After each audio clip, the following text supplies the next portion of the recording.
550 сая евро байж байгаа. Ойролцоогоор 700 сая $7 гэж байна.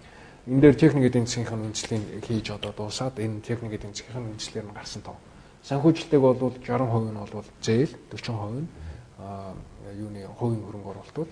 Энэ дээр мөн одоо түрүүчийн нүүрс шинжлүүлэлт төсөлтэй ижилхэн Германы одоо Exim банкны Hermes-ийн баталгаа засан газар хоорондын одоо санхүүжилтүүд байж болохоор байна. Дотоодын 40% дээр нь бол бас дотоодын хөрөнгө оруулагч нар энэ дээр бол гадны бид нар стратегийн хөрөнгө оруулагч нарыг бол бас оруулж ирэх шаардлагатай болно. Энэ төслийн одоо борлуулалтын хэмжээ бол ойролцоогоор 400 сая евро явж байгаа. Ажилчдын тоо бол ойролцоогоор 100-аад одоо хүмүүс ажиллахаар байна л да. Энэ бол санхүүжилтийн хэсэг юм уу тийм ээ? Ерөнхийдөө бол бүх санхүүжилтийн схем бол төслийн санхүүжилтийн хувьд бол ойролцоогоор нэгдсэн одоо журмаар маягаар л төстэй явж байна л да. Сайн тооны коксын үйлдвэр чи баг стандартны үйлдвэр байгаа шүү. Тийм, баг л одоо стандарт. Тэгэхэд одоо ийм үйлдвэр хэд байд юм бэ? Мянгаар байна тийм. Нэлээд маш их байж байгаа. Мянгаар тоологдох уу? Мянгаар л одоо тоологдох. Нэг хятадны компаниараа дуулцж байсан. Тэгээд бид нар айгуу тийм хөлс гаргасан юм яриад байсан. Үүд чинь манайх ийм үйлдвэр 200 байсан шүү дээ. Гэхдээ тэгтээ өнөөдөр бид нар 20 саяыг экспортлдог үздэг юм чинь. Тооноор ярих юм. Тэгээ 20 сая түүхийн нүүрс экспортлж байгаа одоо хамгийн сайн чарны нүүрс экспортлж шүү дээ. Тэрээс 1 сая 300 мянга тийм 1.3 бил харьцаа чи. Тийм 1.3 сая тонн кокс нүүрс ороод 1 сая кокс гараад болоод гарна. Энэ бол зөвхөн юу ш гангийн үйлдвэрийн үндсэн түүхий биш ахаад баг 300-аад нэр төрлийн болж байгаа зү тийм. Хими үйлдвэрийн хими үйлдвэрийн хими одоо бид нар ярьдаг хуунцар юу ч гэдэг ярил маш их юм байгаа хгүй. Одоо зүгээр томхон химинууд нь яриад байгаа. Дагсан одоо эдийн засаг нь бол одоо бид нар тооцоод байгаагүй явж байгаа. Бусад жижиг зүйл үйлдвэрүүд одоо тэндээс пластмас аваад сандал ширээ хийгээл төмпөн сав хийгээл ингээл экспортлоод авах. Одоо литрийн ингээд энэ юм уу чинь бүгд л одоо нэгж байгаа юм л. Одоо бас нэг хандлага байгаа юм билээ. Нефтийн үн баррел $100 дэшээ гараа явчихаар хими үйлдвэр бодож эхэлж байгаа юм билээ. Ерөөсөө энэ түүхийн нефт гэдэг юм чинь худалдаж авч хүчрэхээ байлаа. Ялгаагүй CH4 энэ нүүрс ууч зурагчийн нэгдэл нүүрсний хэмийн томьёо газрын тосны хэмийн томьёо ав адилхан байхгүй юу? Нөгөө хэлбэр нь өөр байгаль дээр байдаг. Тэгэхээр нүүрснээс хими аж үйлдвэрийн одоо нөгөө түүх хийдэг шүү дээ. Feedstock. Тим юм авдаг болёо. Ирээдүйн бол нүүрс юм байна.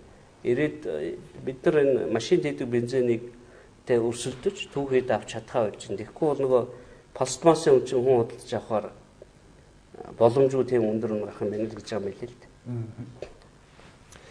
Энэ коксны төслийн хувьд болох дээр нэг сайн зүйл нь болох дээр ThyssenKrupp бол өөрөө төмрийн үйлдвэр.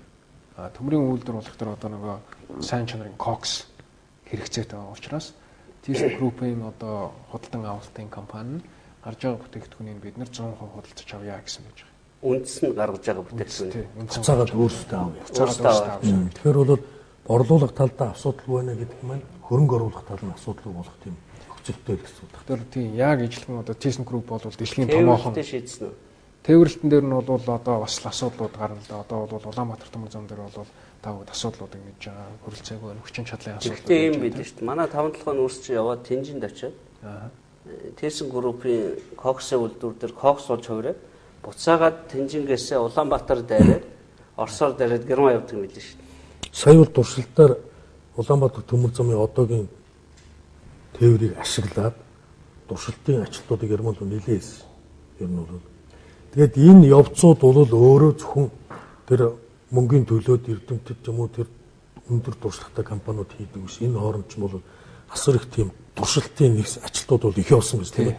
Одоо тэр нүүрсийн одоо судлан барин тэр зөвсөн тэр байгаа коксын үйлдвэрийг 5 толгой нүүрсээр тижээгээ тэндээс гарсан ThyssenKrupp-ээр манай нутгаар дайрц яваад байхад 5 толгоогоос Тэнжин орох биш 5 толгоогоос Сайншинд ороод Сайншиндад кокс болж хувираад Сайншиндаас Европ руу богоноор явах бүрэн болцоотой байхгүй. Одоо жишээ нь хар төмөрлөгийн үйлдвэр гэж бид нар яг ган гэж яриад байгаа Монголоор бол болт л доо. Ингээд тэр лист үйлдвэрлэдэг болчих юм бол үндсэндээ тэгэл ер нь нэлээд хөлөө ачиж суух. дөрөвний хил дээр эдийн засгийн тогтвортой байдлаа нэгэнт өнөөдөр дэлхийн хүн ам 7 тэрбум гараа явчихлаа тийм ээ. Энэ дайн дажин багтаа учраас эдийн засгийн сэргэлт хүмүүст хэрэглээ эрчим хүч яваад үйлдвэржилт яваад байгаа тохиолдолд төр төмөрийн хэрэглээ гангийн хэрэглээ бол нэлээд өсөх магадaltaй байгаа шүү. Манай их хурлын хийсэн одоо хамгийн том юм нь энэ нэг хідэн цаашин нилээ их юм болж баталчихсан дөө тий. Бараг 10 батлаад өгсөл 10 оны дунд хүртэл явсан байгаа шүү. 8 оноос энэ бүх цааснуудыг 10 оны 6 сард баталсан. Тий 10 оны наадмын өмнөхөн баталчихсан. Тэгээ тэрнээс хойш бол хийсэн ажлуудын танилцуулгыг би сонсч байна. Одоо бол үндсэн зах зээл бэлэн, технологи бэлэн, түүхийд бэлэн, Exim банкны зээл бэлэн, түүхийд бэлэн.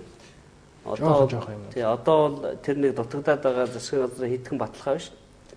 Бензин гараад ирвэл аавна. Одоо баталгаатай худалдаж авна. 5 толгой нүүрсээр доктортой 15 жил байдаг юм 30 жил хангана.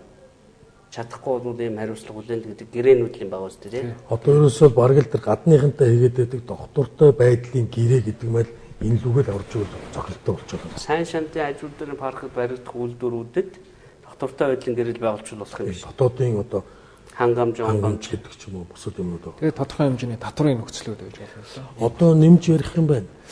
Одоо ерөнхийдөө бол хоёр том үйлдвэрийг ярьлаа тийм ээ. Аж үйлдвэрийн паркийн явцаа ярьлаа. Золоод нэмж ярих юм аа. Би зүгээр энэ дээр ингэж хэлмээр юм л да. Энэ бид нар ингээд нэг юм том проект гэж ярьлаа, мега проект гэж ярьлаа. Тэгээд энэ хол нь онцлох гэдэг шиг байна л да. Бид нар урд нь юм хийж байгаагүй маа гэдэг нь тийм. Ийм том одоо 5-10 жилээр төлөвлөдөг юм ба.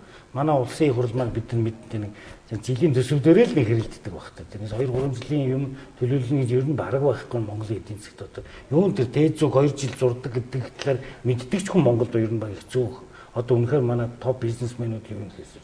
Нэг үйлдвэр барьсан 40-50 сая долларын үйлдвэрлэл барьсан туршлагатай болохоос энэс том юм руу явцсан туршлага хийж байхгүй. Тийм учраас энэ том юмуд маань 4-5 жилийн дараа бий болдог учраас би сая их хурлыг бол энэ бүх зураг төсөл энэ бүх үйлдвэрүүдэд гаргадаг нь бодлогын үед гаргадаг нь том амжилт гэж харагдана л нэг талаас. Их хурл зүгээр саад болохгүй байх хэрэгтэй.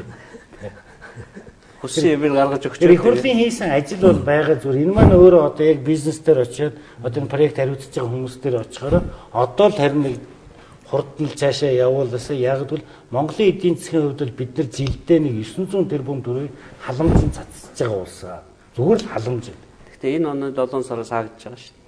Та бүхэнд баярлалаа. Ингээд бас бид нар дараагийн нэвтрүүлэг дээр Монголын эдийн засгийн гол тулгуур болсон гэх юм уу та энэ тал дээр бол бас одоо олон нийт телевиз үзэгч нарт мэдээлэл өгч байгаа юм. Ингээд телевиз үзэгч та бүхэнд баярлалаа. За баярлалаа.